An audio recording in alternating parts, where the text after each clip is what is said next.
Hello friends, स्वागत है आपका हमारी आज की क्लास में।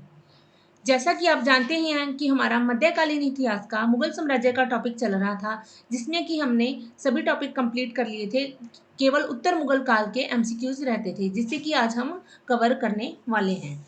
उसमें हमने उत्तर मुगल काल में हमने पढ़ा था कि हम मुगल इतिहास को दो भागों में बांटकर पढ़ते हैं, उत्तर मुगल काल और पूर्व मुगल काल।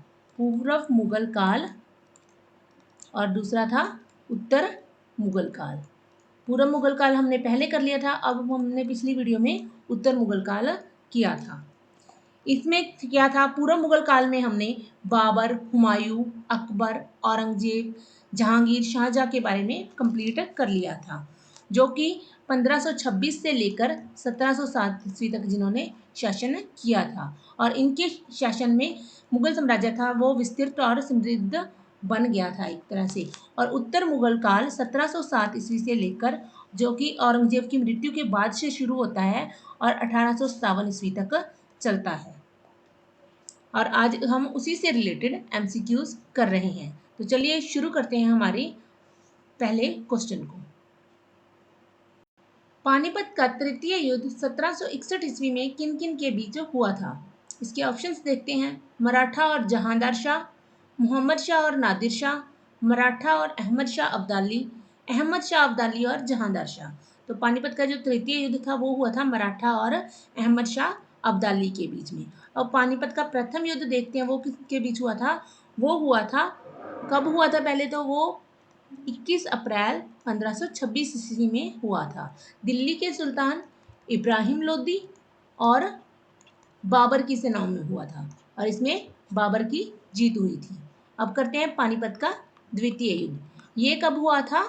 ये नवंबर में हुआ था, 5 नवंबर 1556 ईस्वी में, हेमू और अकबर की सेनाओं के बीच।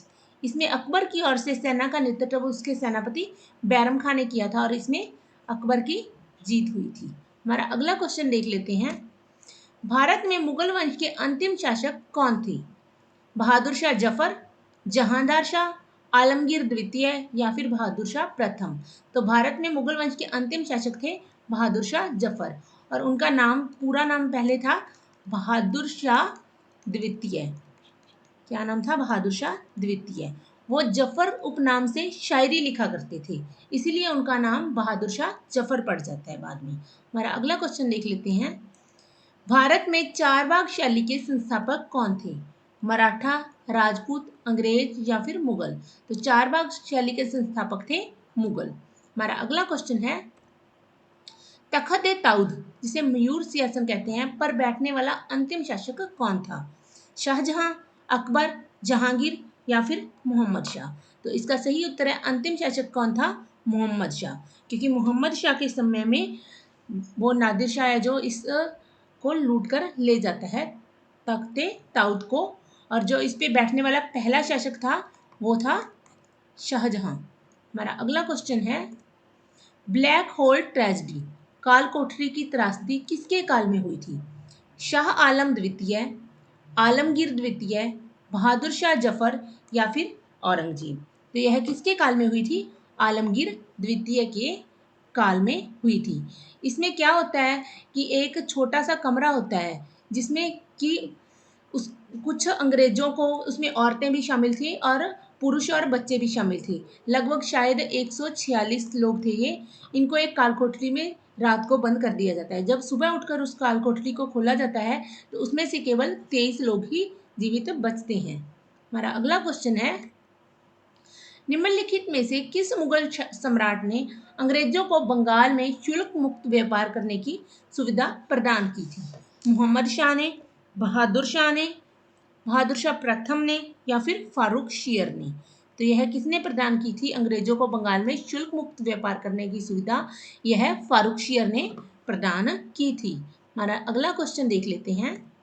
औरंगजेब की मृत्यु 1707 ईस्वी में हुई, उसके बाद में किसने शासन संभाला? मोहम्मद शाह ने, बहादुर शाह जफर ने, बहादुर शाह प्रथम ने या फिर शाह आलम ने? तो औरंगजेब की मृत्यु के बाद 1707 ईस्वी में किसने शासन संभाला था? बहादुर शाह प्रथम ने। जफर तो अंतिम मुगल शासक था। हमारा अगला क्वेश्चन है, औरंगजेब के समय आमीन संग्रह करता था, जजिया कर, चराई कर, खराज या फिर जकात। तो वह किसका संग्रह करता था? खराज का। हमारा अगला क्वेश्चन है, निम्नलिखित में से कौन मुगल सम्राट द्वारा नियुक्त बंगाल का अंतिम गवर्नर था? अली वर्दी खान, सरफराज खान, मोहम्मद खान या फिर मुर्शिद कुली खान। तो इसका सही उत्तर क्या हो जाएगा? ऑप्शन नंबर 4, मुर्शिद कुली खान था जो बंगाल का अंतिम गवर्नर था। हमारा अगला क्वेश्चन है, मुगल शासन दक्षिण में तमिल क्षेत्र तक विस्तृत हो गया था, किसके शासनकाल में हो गया था? बहादुर शाह या फिर आलमगीर, औरंगजेब या शाहजहां। तो तमिल क्षेत्र तक विस्तृत कब हो गया था? औरंगजेब के शासन काल में। अगला क्वेश्चन देख लेते हैं, सैयद बंधुओं की सहायता से फारुखशियर बादशाह बना, अंततः सैयद बंधुओं का काल कहा जाता है। कौन सा काल सैयद बंधुओं का काल कहा जाता है? क्योंकि सैयद बंधुओं को भारत में उस समय साम्राज्य निर्माता या शासक निर्माता के रूप में देखा जाने लगा था। इसके ऑप्शंस देख लेते हैं, 1712 से 1719 ईस्वी, 1712 से 1720 ईस्वी, 1713 से 1720 या फिर 1719 से 1729 के काल को। तो सैयद बंधुओं का काल कहा जाता है 1712 से 19 के काल को। ऑप्शन नंबर जो एक है वो हमारा सही आंसर हो जाएगा। अगला क्वेश्चन है, अहमद शाह अब्दाली के प्रथम आक्रमण किसके काल में हुआ था? बहादुर शाह जफर, अहमद शाह, अकबर शाह द्वितीय या फिर आलमगीर द्वितीय। तो यह किसके काल में हुआ था? अहमद शाह अब्दाली का आक्रमण वो अहमद शाह के काल में हुआ था। हमारा अगला क्वेश्चन है, नादिर शाह के आक्रमण के समय मुगल शासक कौन था? अहमद शाह, मोहम्मद शाह, औरंगजेब या फिर जहांदार शाह। तो कौन था उस समय शासक? मोहम्मद शाह था नादिर शाह के आक्रमण के समय। हमारा अगला क्वेश्चन है, निम्नलिखित में से किसने दिल्ली में खगोलीय वेधशाला बनाई थी जिसे जंतर मंतर कहते हैं? अकबर, औरंगजेब, बाबर या फिर जहांगीर। तो इसका सही उत्तर क्या आ जाएगा? Option number A, Akbar. Akbar ने दिल्ली में खगोलीय वेधशाला स्थापित करवाई थी। हमारे अगले क्वेश्चन को देख लेते हैं, अंतिम मुगल बादशाह बहादुर शाह था, उनके पिता का नाम क्या था? अकबर, अहमद शाह, औरंगजेब या फिर जहांदार शाह। तो उनके पिता का क्या नाम था? उनके पिता का नाम था अकबर। यहाँ पे पूरा नाम था अकबर शाह द्वितीय। हमारा अगला क्वेश्चन है, बहादुर शाह जफर के विषय में निम्नलिखित में से कौन सा कथन असत्य है? 1845 ईस्वी में उसे उत्तराधिकार प्राप्त हुआ, वह बिना जो साम्राज्य का सम्राट था, वह बिना युद्ध के अनुभवी योद्धा था, हसन अस्करी उसका आध्यात्मिक गुरु था या आध्यात्मिक मार्गदर्शक था। तो इसका सही उत्तर हो जाएगा कि असत्य कौन सा है? ऑप्शन नंबर ए, क्योंकि उसे उत्तराधिकार 1845 ईस्वी में प्राप्त नहीं हुआ था। हमारा अगला क्वेश्चन है, शाह ए बेखबर किस बादशाह को कहा जाता था? बहादुर शाह जफर, बहादुर शाह प्रथम या फिर अहमद शाह या अकबर द्वितीय। तो किसे कहा जाता था शाह ए बेखबर? बहादुर शाह प्रथम को। हमारा अगला क्वेश्चन है, किस मुगल बादशाह ने अवध को मुगल साम्राज्य का हिस्सा बनाया? अकबर ने, हुमायूं ने, जहांगीर ने या फिर शाहजहां ने। तो किसने बनाया था अवध को मुगल साम्राज्य का हिस्सा? हुमायूं ने बनाया था। हमारा अगला क्वेश्चन है, पानीपत का तीसरा युद्ध और बक्सर का युद्ध किसके शासनकाल में हुआ था? बहादुर शाह जफर, बहादुर शाह प्रथम, आलमगीर प्रथम या फिर शाह आलम द्वितीय। तो यह किसके समय में हुआ था? शाह आलम द्वितीय के समय में यह युद्ध हुए थे। हमारा अगला क्वेश्चन है, मुगल सम्राट जहांदार शाह के शासनकाल का समय से पहले अंत कैसे हुआ? सीढ़ी से उतरते समय फिसलने के कारण उनकी मृत्यु हो गई थी, अत्यधिक मदिरा के सेवन के कारण उनकी मृत्यु हो गई थी, या फिर उनके वजीर ने उन्हें गद्दी से उतार दिया था, या एक युद्ध में अपने भतीजे से वो पराजित हो गई थी। तो इसका सही उत्तर है ऑप्शन नंबर डी, एक युद्ध में वह अपने भतीजे से पराजित हो गए थे। अगला क्वेश्चन देख लेते हैं, सबसे कम समय शासक करने वाला मुगल सम्राट कौन था? हुमायूं, मोहम्मद शाह, रफी उद दरजात या फिर बहादुर शाह? तो सबसे कम समय जिसने शासन किया था वो था रफी उद दरजात। हमारा अगला क्वेश्चन है, किस मुगल बादशाह को सुंदर युक्तियों के प्रति रुझान के कारण रंगीला बादशाह कहा जाता है? मोहम्मद शाह, जहांदार शाह, बहादुर शाह प्रथम या फिर आलम शाह? तो किसे कहा जाता है? मोहम्मद शाह को रंगीला बादशाह कहा जाता है। हमारा अगला क्वेश्चन है, जुल्फिकार खान किस मुगल बादशाह का वजीर था? मोहम्मद शाह, जहांदार शाह, बहादुर शाह प्रथम या फिर आलम शाह? तो जुल्फिकार है जो किस मुगल बादशाह का वजीर था? वो जहांदार शाह का वजीर था। हमारा अगला क्वेश्चन है, किस बादशाह को घृणित बादशाह कहा जाता है? जहांदार शाह, बहादुर शाह प्रथम, आलम शाह या फिर फारूक शीर? तो घृणित बादशाह किसे कहा जाता है? फारूक शीर को। हमारा अगला क्वेश्चन है, कौन से बादशाह को लंपट मूर्ख भी कहा जाता है? मोहम्मद शाह, जहांदार शाह, आलम शाह या फिर बहादुर शाह? तो लंपट मूर्ख किसे कहा जाता था? जहांदार शाह को कहा जाता था।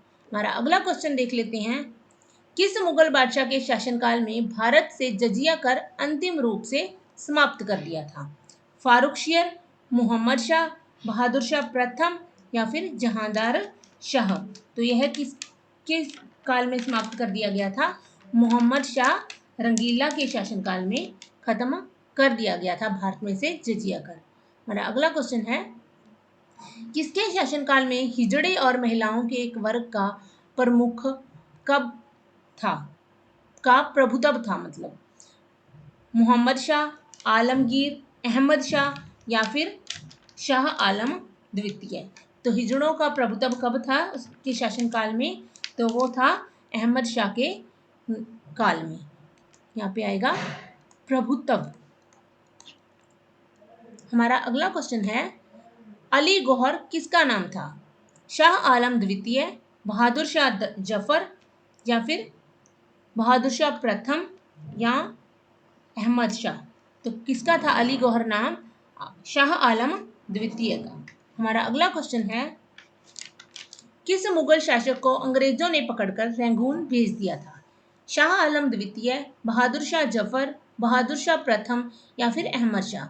तो अंग्रेजों ने पकड़कर रंगून जो कि म्यांमार में है, किसे भेजा था? बहादुर शाह जफर को। हमारा अगला क्वेश्चन है, निम्नलिखित में से किसने ईस्ट इंडिया कंपनी को दीवानी प्रदान की? शाह आलम द्वितीय, बहादुर शाह जफर, बहादुर शाह प्रथम या फिर अहमद शाह? तो ईस्ट इंडिया कंपनी की दीवानी थी वो उसे दीवानी किसने ने प्रदान की थी? शाह आलम द्वितीय ने प्रदान की थी। हमारा अगला क्वेश्चन है, बहादुर शाह प्रथम का मूल नाम क्या था? कादिर खान, मुअज्जम, गौहर अली या फिर रोशन अख्तर? तो उनका पूरा नाम, मूल नाम था जो पहले, वो क्या था? बादशाह बनने से पहले उसका नाम मुअज्जम था। हमारा अगला क्वेश्चन देख लेते हैं, रोशन अख्तर किस मुगल बादशाह का नाम था? मोहम्मद शाह, बहादुर शाह, आलमगीर द्वितीय या फिर अहमद शाह? तो रोशन अख्तर मोहम्मद शाह का नाम था। हमारा अगला क्वेश्चन है, निम्नलिखित में से किस शासक ने उर्दू को राजकीय संरक्षण प्रदान किया? मोहम्मद शाह ने, बहादुर शाह जफर ने, बहादुर शाह प्रथम ने या फिर अहमद शाह ने? तो किसने प्रदान किया था उर्दू को राजकीय संरक्षण? मोहम्मद शाह ने। हमारा अगला क्वेश्चन और अंतिम क्वेश्चन है, मुगल साम्राज्य किस भाग को अहमद शाह अब्दाली ने सबसे पहले विजित किया था? विकसित नहीं, विजित मतलब जीता था।